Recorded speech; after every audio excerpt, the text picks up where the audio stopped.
ଭାରତର ସର୍ବୋଚ୍ଚ ପଦବୀ ମଣ୍ଡନ କରିଛନ୍ତି ସେ ଆସିବା ନିଶ୍ଚିତ ଭାବରେ ଗୋଟେ ଐତିହାସିକ ଦିନ ତାତ୍ପର୍ଯ୍ୟ ବହୁତ ଅଛି ଏବଂ ସମସ୍ତଙ୍କ ଭିତରେ ଗୋଟେ ଉତ୍ସାହ ଅଛି। ମାନ୍ୟବର ରାଷ୍ଟ୍ରପତି ମହୋଦୟା ଆଜି ଉଦ୍ବୋଧନ ଦେବେ ବିଧାନସଭାର ସଦସ୍ୟମାନଙ୍କୁ ତା ସାଥିରେ ପୂର୍ବତନ ସଦସ୍ୟମାନଙ୍କୁ ଏବଂ ସେକ୍ରେଟାରୀ ଲେଭେଲ ଅଫିସର ମାନେ ମଧ୍ୟ ରହିବେ ଏବଂ ସାରା ଓଡ଼ିଶାର ଲୋକ ଆଜି ଉତ୍ସାହ। ବର୍ତ୍ତମାନର ଭାରତୀୟ ଜନତା ପାର୍ଟି ସରକାର ଯେତେବେଳେ गोटे सर्कुलर जारी कले जे एमएलए एमपी माने 15 जन शिक्षकों ट्रांसफर पे सुपारिश करि परिबे एवं ताको अग्राधिकार दिया जिवो। यह एक भूल निष्पत्ति थिला सेतेबेले आमे कहिथिलु एवं मान्यवर हाईकोर्ट मध्य ताको नापसंद कले। अर्थात सरकार गोटे अक्षमणीय अपराध करिसंती।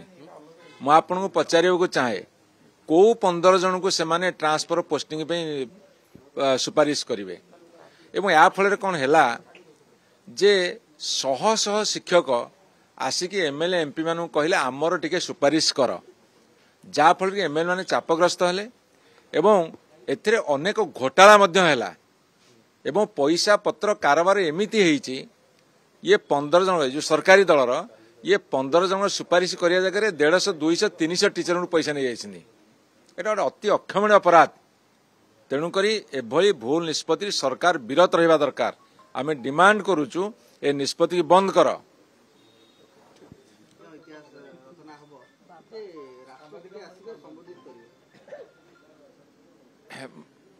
मान्यवर राष्ट्रपति महोदया ओडिशा माटीर झियो आज भारत वर्षर सर्वोच्च पदवी रे अलंकृत होइछंती एवं यही ओडिशा विधानसभा रे से विधायिका थिले एवं राज्य मंत्रिमंडल मध्य सदस्य थिले एवं एठू सी भारतर सर्वोच्च पदवी मंडन करिसंती से आसीबा निश्चित भाव में गोटे ऐतिहासिक दिन तात्पर्य बहुत अच्छी एवं समस्त भितर गोटे उत्साह अच्छी।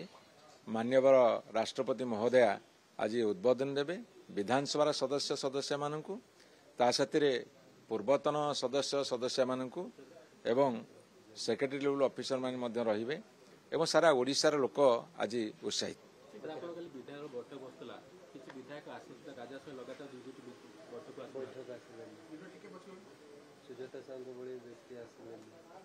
नहीं सेमती किसी ना कार कौन असुविधा तो आसी नथाई पारती आपण मैंने सेटा एत बड़ इश्यू करते आपण ओडिशार जनजीवन को लेकिन इश्यू करूँ किए आसला न आसला से गोटे विराट इश्यू न। आज तो समस्ते आसिक विधानसभा से राजा यू आरंभ कर समस्ते आसिक विधानसभा बस तेणुक काली किए कौन कारण जो आसला एत बड़ इश्यू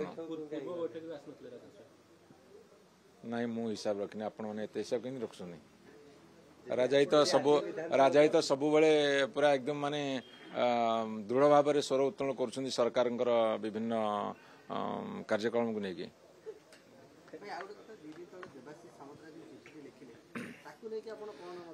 आपण माने आज गोटे ऐतिहासिक दिन जनजीवन संपर्कित कथा को नहीं आगू बढ़ु। आप सांबादिक बंधु मैंने